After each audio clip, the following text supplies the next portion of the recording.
So here's what we're going to do, all right? And this is kind of interesting here. So this is the exercise. We want you to go in, and with those teams that I just, we just read off, I want you to go into the tool, and we're only using the this part of the tool. We're not using the dashboard. Remember, this one is the dashboard, and we covered that last time. So we're only using this part of the tool. And what I want you to do is you go into profiles. So you got your, it looks like this when you go in.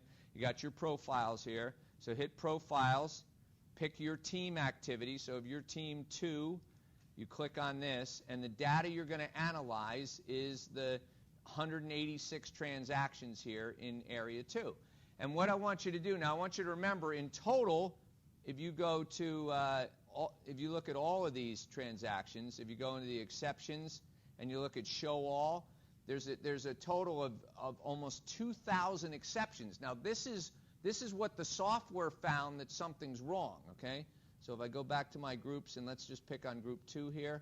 So now 186 of those 2,000 things had the dates that apply to group 2. It's just when they were found. It's just random. And the priority tells you how high a priority these kind of findings are.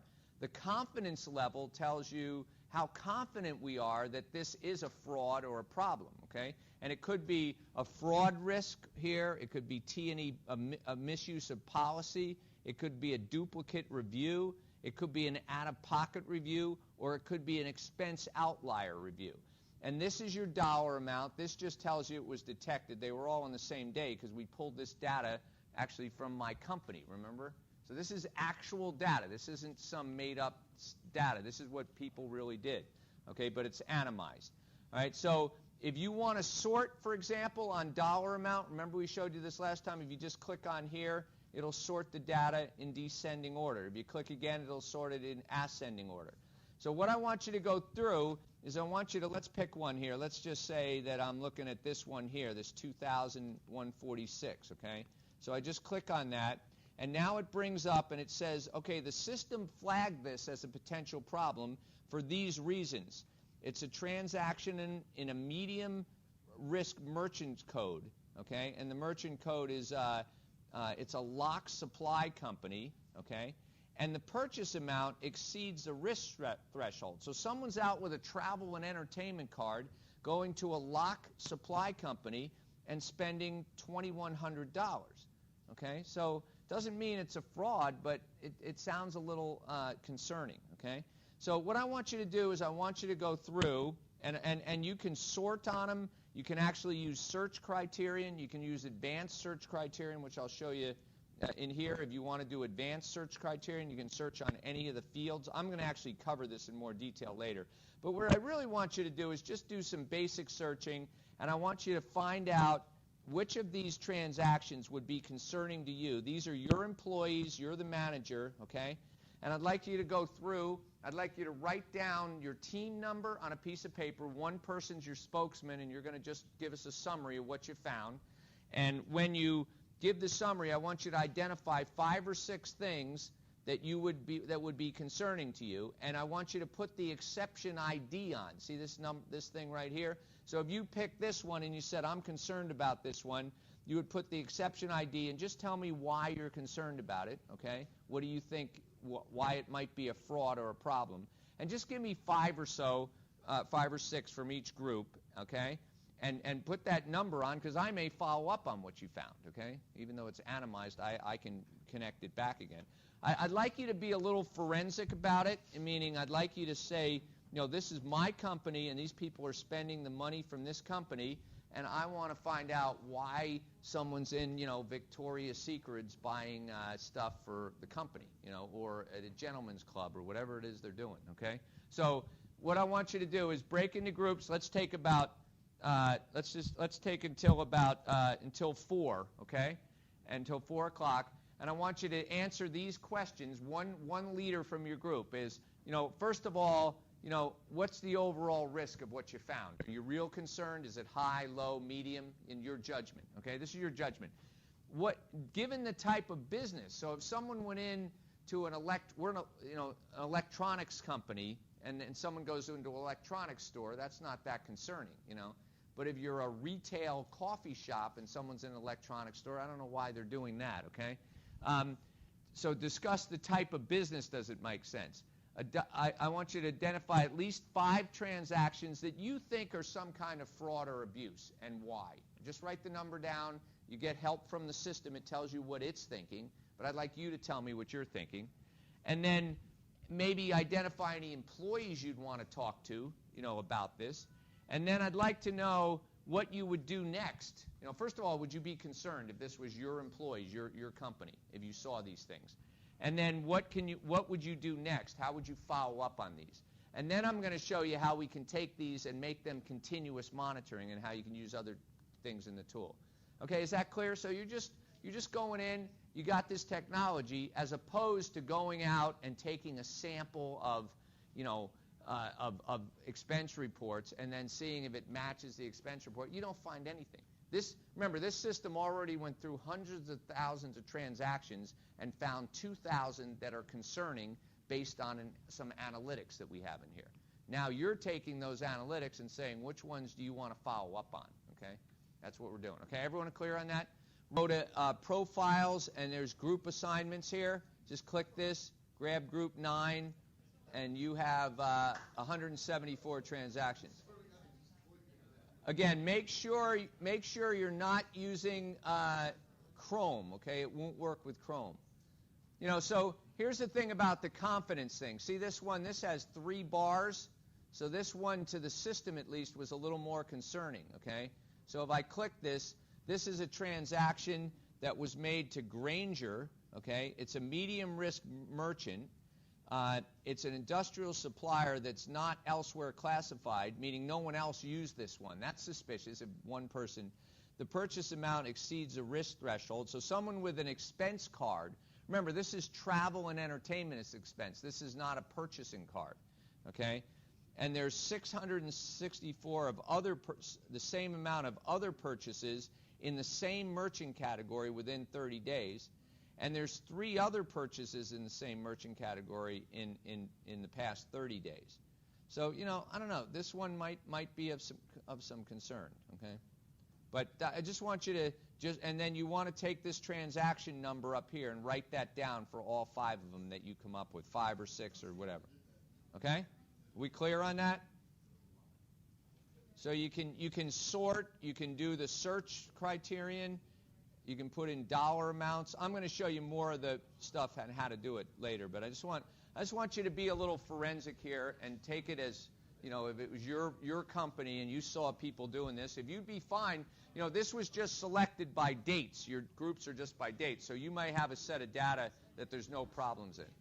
So now, what I want you to understand here, I want you to follow me now on the tool. We're going to do a little more advanced stuff here just to show you, what you can do. But I want you to see the pattern here. So we ran this, and now you're just doing a one-time review. This is this on-demand thing that they were talking about.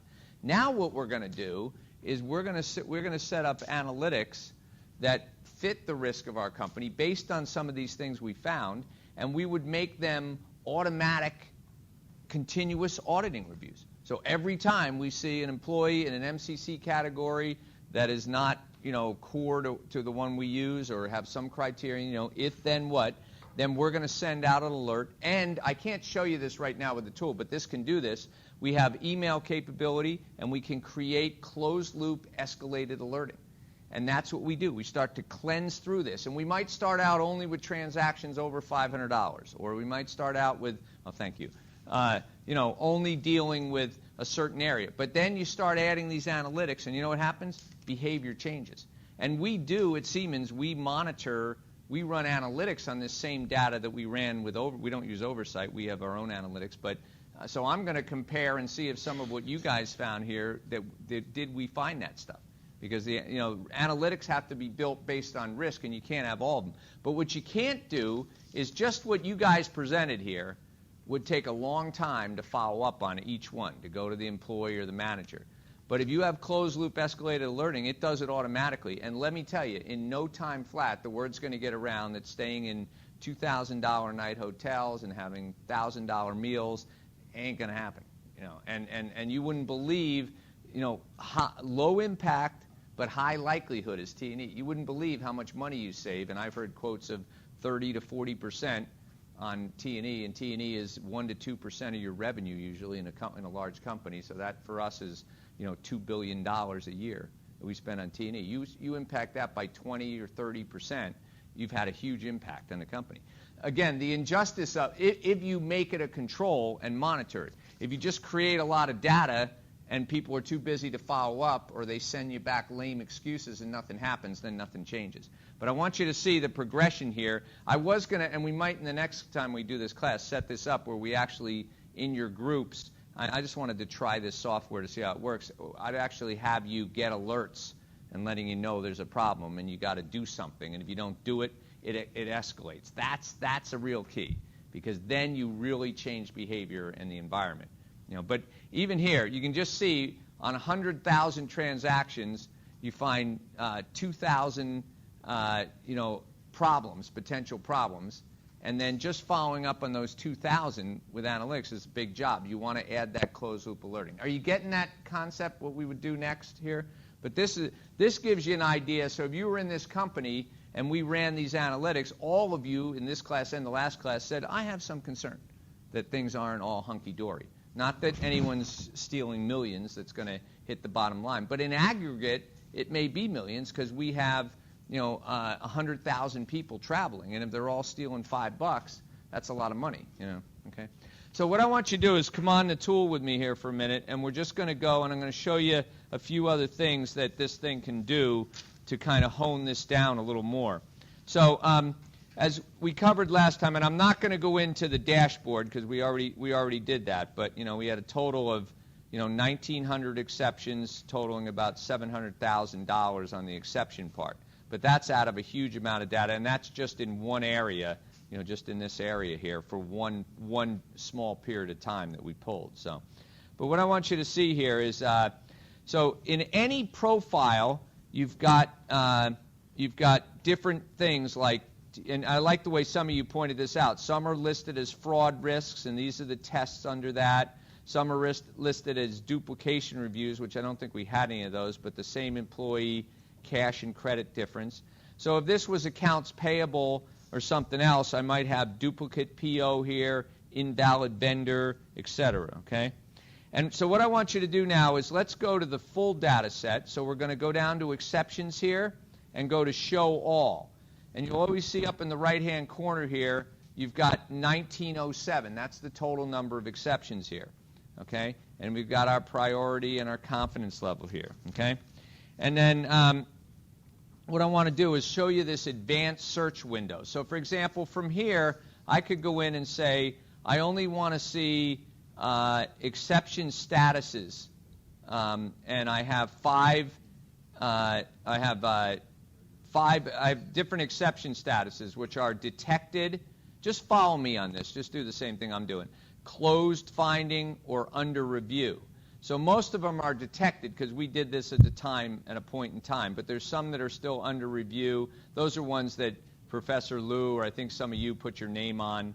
That we have Professor Liu and Oversight did it, and Nick and a few other people. Yeah. So we can do that, but here's a much more powerful tool. If you go up here and see where it says, so we go back to the overall, the 1907, and we do an advanced search here, okay? I'm going to show you how you can create a profile. So these are all the fields that we're selecting, and now I can do an advanced search, and if I do an initial search and then an advanced search, it will do a more advanced search on what I just covered. So let's say I want to see, the exception status, okay? So I go down here, and here I can say, I want to see the exception status, and I want to see exception status that is does not equal, okay? And I want to see correction detected. So I want to see if there's anything in here that doesn't equal correction detected. So I can put that in as a simple selection criterion. So this is going to give you all your attributes. This is an expression, and this is the value. And you can see this is similar to ACL, right? ACL had that little thing where you go in on the desktop, and you can select things, and you can nest them, and we're going to show you how to nest them here in a minute. One thing I want you guys to come away from with this is that you've used this software for all of a half hour, and you already know how to get around and find things. Okay, so this is not hard. So if someone says, "Oh, well, I'm not an IT person," or I audit around the box, I'm one of those sort of old-fashioned auditors. No, this stuff is not hard. This is what you do every day on your iPhones is more complicated than doing this. Now, okay. So now, and then I hit go here. Okay, and so there were 19. Okay, so all of them meet that status criterion. Okay. But now I can add some other criterion. So let's say I want to go in. I go back to my advanced search, okay, and I hit this clear all, okay. Now I'm starting over again on the full transaction. So let's do this now. Let's go in and say the exception potential impact. That's that dollar amount that added up to $700,000. Let's say I'm looking for when that is greater than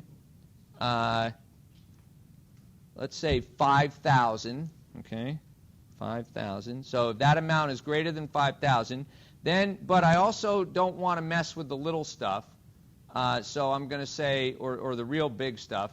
Actually, let's say this. Let's say it's less than or equal to 5,000, and then the exception potential impact is greater than or equal to 1,000. So I want to start out with cleansing my data, with seeing what I've got here. So I'm going to hit this, okay? And now I have 181 transactions, okay?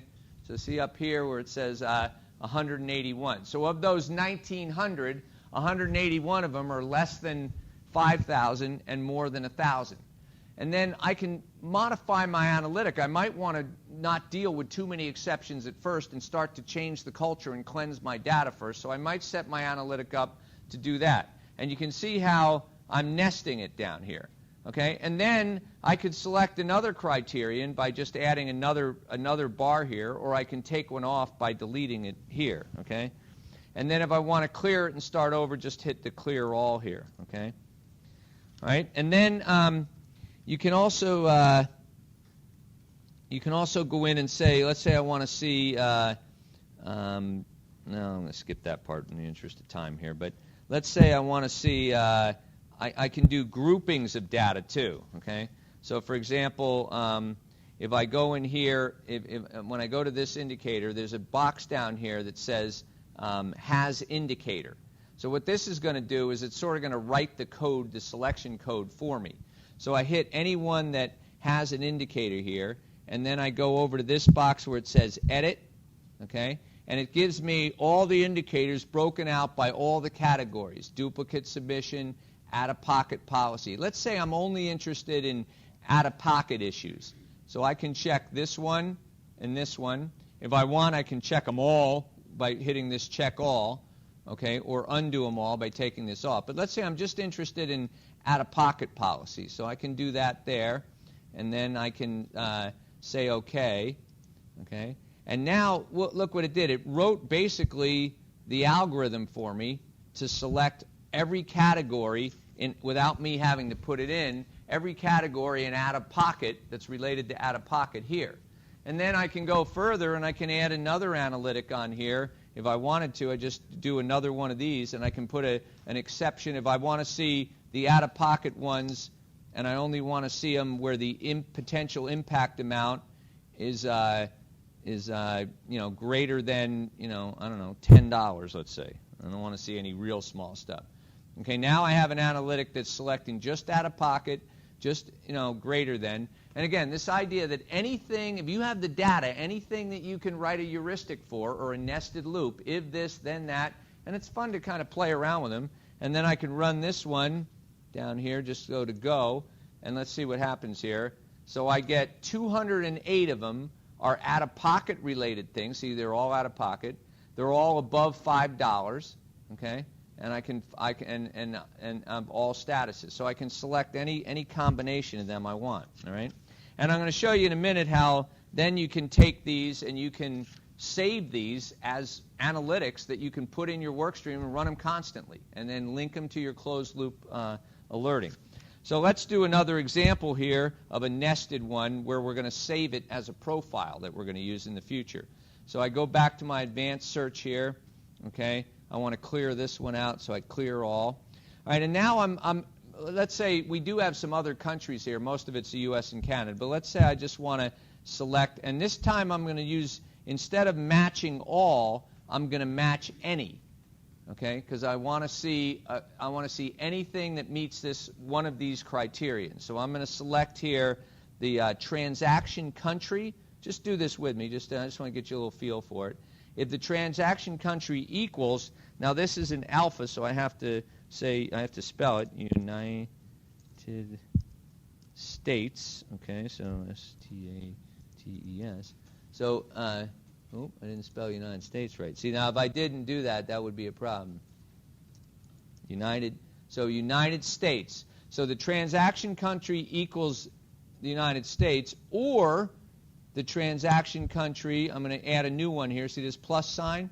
Or the transaction country equals, let's do Canada, okay, equals, or I could say does not equal, or any selection I want, equals Canada.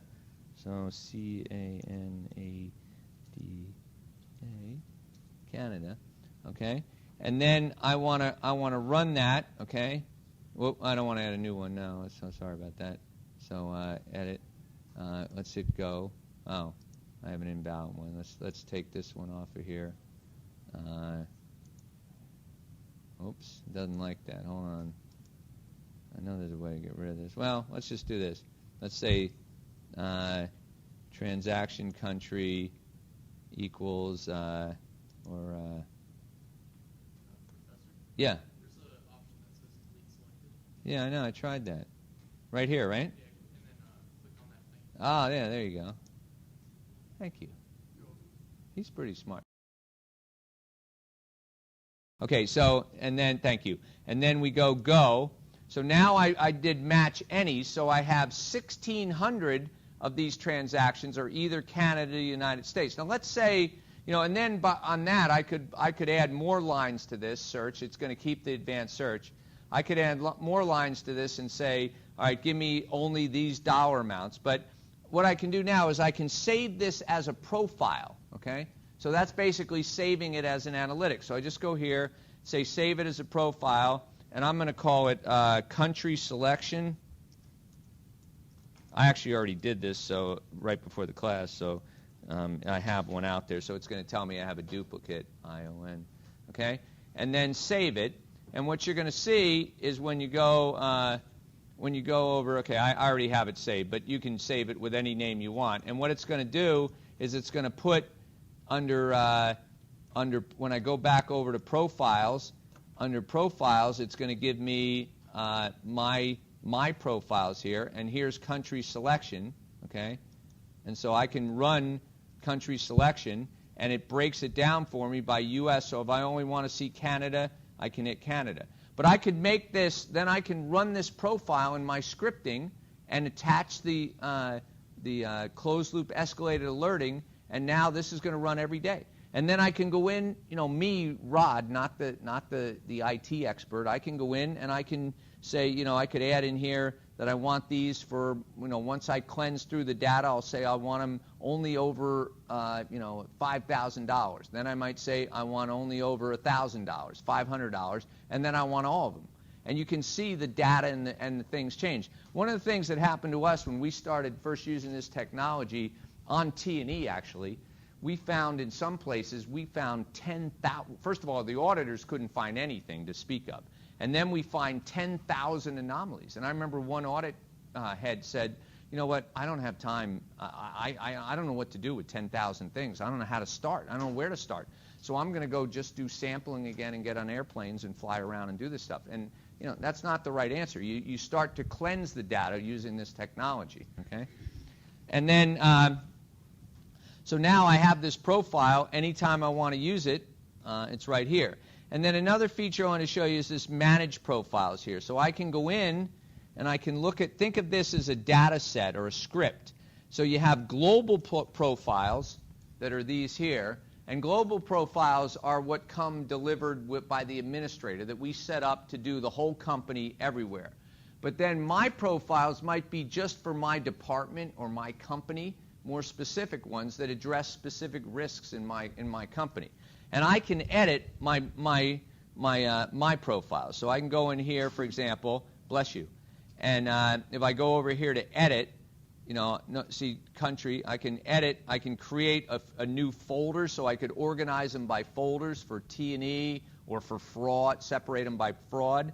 I can import them to another system, but I can edit them. So now when I hit this, I get the same screen that I had before, and if I want to, I can add another analytic in here and change this profile as I go. I can run it right in my script, hook it to the automated escalated alerting, and then I have, I can just monitor things with my T&E continually, So what we did here is we did an on-demand for the data from my company, where we took the on-demand and ran the on-demand one time just to get a feel, and that's what you guys did. You guys kind of felt it out. And the consensus I heard from you guys is we're a little concerned.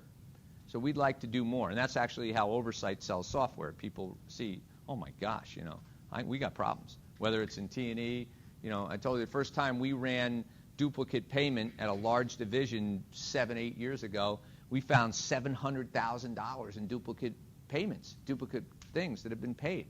And we're like, whoa, what's going on here? They paid for the software 3 times over the first time we ran it. So you really do find this stuff. And it's not all fraud. Some of it's just mistakes. But just like we talked about jokingly earlier, if you get paid twice from a company, how fast are you going to be to say, oh, you know what, you guys made a mistake. You paid me twice. It's like finding $100 on your paycheck extra. Do you raise your hand and say, you guys paid me the wrong amount? I know you all do, but not everyone does. Okay. So you see the connection here? I mean, the leap I want you guys to make is that, and I apologize sometimes when we do with passwords or with systems, we have some problems with, and you do with any system, you have it with your iPhone, but you have problems with the base technology sometimes. But this stuff is not hard. This is not stuff you need a degree in computer science. So when you go into your firms and people say, oh, those IT, those geeky type people, they're over here, and we're financial auditors. No. We all ought to be doing this stuff. It's not hard to use. Is this tool hard to use? I mean, if you have the data, and that's a challenge, but that's not your job. That's IT's job to get the data to you. And they can do that. They don't always want to do it, but they can get you the data. And when you start using these tools, in addition to finding conformance or compliance things, you're also finding that there's problems with data that we're making big decisions on every day in a company. It's not all clean like you'd like to think, even though we got all these processes, because unless forced to, people don't follow processes. They use the informal system. And that's part of what this monitoring is for, to make sure people follow the processes. Because when you follow the informal system, things go wrong. Okay? Does that make sense? Yeah? Okay. I mean, I'm going to leave you with, in fact, and I'd kind of like to get your input, too, on how to approach this. What I don't want to do is take you into a lot of gory details, and what I would like to do is demonstrate for you this closed-loop alerting, but it was a little complicated because we've got to set up emails with each of you and all this, but I just want you to see that this isn't hard to use. But I'd like your feedback, on how we might show some of the software in a more, I like this idea of having you just dig in and find things so you can get an idea of what goes on, especially with real data. This is real data that you've got. The things you talked about really happened. They're not something I made up or somebody made up with test data, Do you think that was a good exercise? Was that helpful for you to kind of get a feel for it? Because all I want you to do is come away from this class not as experts in ACL or Oversight or IDEA. We're going to do IDEA starting next week. I just want you to come away and say, hey, here's 3 top-tier tools. Not that hard to use. I could do this. That's really all I'm interested in you coming away with. And you can put on your resume that you used the tools in class, at least, if you want, and that will help your resume. So during your interview, say, yeah, well, when I was using Oversight, right before I used ACL and after IDEA, and you get the job, okay? All right, then any other questions? Gut check? What I wanted to do was just cover a couple of these slides here. just to kind of recap. And I know a lot of what we're doing is just reinforcing here, because this is not what we're teaching isn't all that complicated, really. So we talked about we went through the software, we got the overview, we did the dashboard part, the overview part, did it working on session. So just a couple of comments here that, whether you're dealing with T&E or purchase orders, whether you're dealing with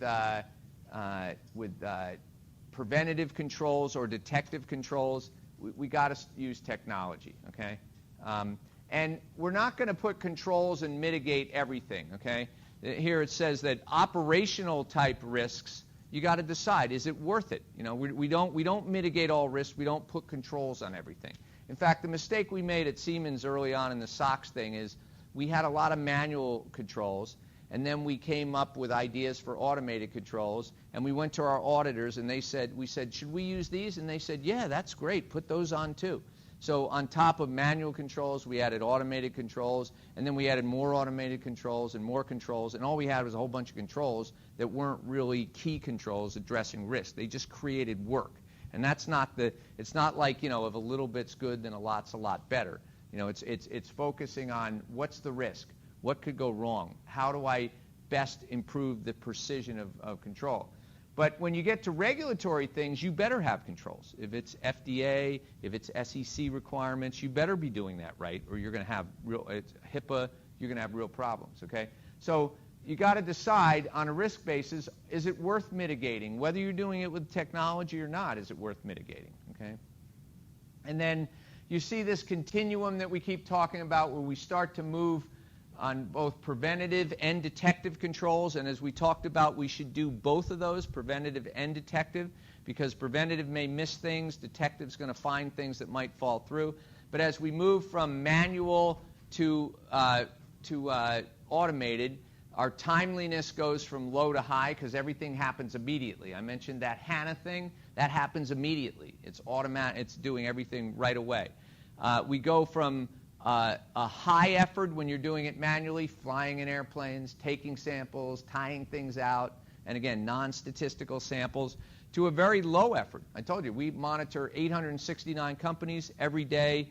We do on 100 purchase-to-pay controls to address corruption and payables type things. We do, it takes care of itself. You even get managers who say, why are we even using this system? It's not finding anything. Yeah, duh. It's not finding anything because no one's going to mess around in that area. And that doesn't mean there's not other risks other places, but at least in that area, I can guarantee you on these 100 controls that no one's screwing around with that at Siemens, because every transaction population basis is timed. Okay, and then the percentage of coverage, the inadequacy of sampling versus 100% population coverage. And when I say inadequacy of sampling, I believe in statistics. If we did statistical sampling, we would be taking samples not of 30 in populations of 25,000, but of thousands. And we would need 10 times more auditors and all that. And if it was statistically sound at a confidence level, but it's just as easy to do the whole population with technology as it is to do a sample of any size, in most cases. Okay. So, so again, just sort of reiterating, 100% review, and you fine-tune those examples like I showed, and you do both detective, you do that risk analysis. And this is kind of the process that we use here. So we start out with defining the control, preventative or detective, based on risk and assertion. We define the transactions and the data. We find the exceptions. We resolve the exceptions and investigate. We refine the control or the framework, and then we start over again, and we continually optimize, okay? And then this is just, replacing manual with detective, support preventative controls, perform more timely, reducing overhead, travel, etc., identify gaps in the current process, free up time to do root cause analysis. You heard Jeff say today, I love my job. I love this part of my job. I love risk management, and I love automation because it makes it much more interesting. It's a lot more fun doing forensic things than it is following the 200-page accounts payable audit that they tell us to go out and do, And you don't have time to go find real problems because you got to get the audit done in this many hours. It's all about money and hours. And if you see something wrong, you don't have the resources or the time to do it. When you start using this, you have the time to start going after the interesting things and really finding stuff and feeling like at the end of the day you did something. And again, more coverage, et cetera. So, okay? And then, so just the themes moving beyond sampling, testing, continuous monitoring. This is the critical thinking idea: consolidation of audit, islands of automation. Remember, I mentioned, I'm going over to England on August 5th. I just got a memo today for a meeting where we're going to talk about making bold changes in some of the things we do. And you can bet I'm going to be continuing to, I do it already, but continuing to push, let's use more analytics, let's use more technology. And it's about improving our financial reporting and how do we optimize better. And I'm going to be, I've already prepped it with some things I've sent over there, but I'm tired of, frankly, of setting up islands of automation where we go and do, and we've got about 3 of them going right now in Canada and other places where we're doing, using ACL in one case and some other software. And they all work, and everyone's happy with them, but we're not clear who the owner is, and we're not clear, there's not an enterprise strategy for doing it. It's to solve a problem this person has and another problem that person has, and then we end up with these disjointed systems that still do good stuff and save time and money, but they're not optimal. Enabling action is critical. Closing the loop, that's that closed loop escalated alerting. Make sure you get that right on the test. Traditional detective controls are very manually intensive. You can prevent things. You don't have that much to follow up on. Balance between controls and processes. I have a saying that if a process doesn't work, the controls don't work, and the inverse is true. If you have control problems, I can guarantee you have a bad process. And I've sat in meetings where we have deficiencies in controls, and I'm looking at the process, and I have my MBA and my PhD, and I don't understand the process. And it's 45 pages thick to describe. Might be brilliant, but it's not going to work. I have this saying, if you can't put a process on one piece of paper, it's probably not going to work, no matter how brilliant it is. Cloud, aligning controls with business objectives. They address risk. Near real-time controls can act as preventative controls. Okay?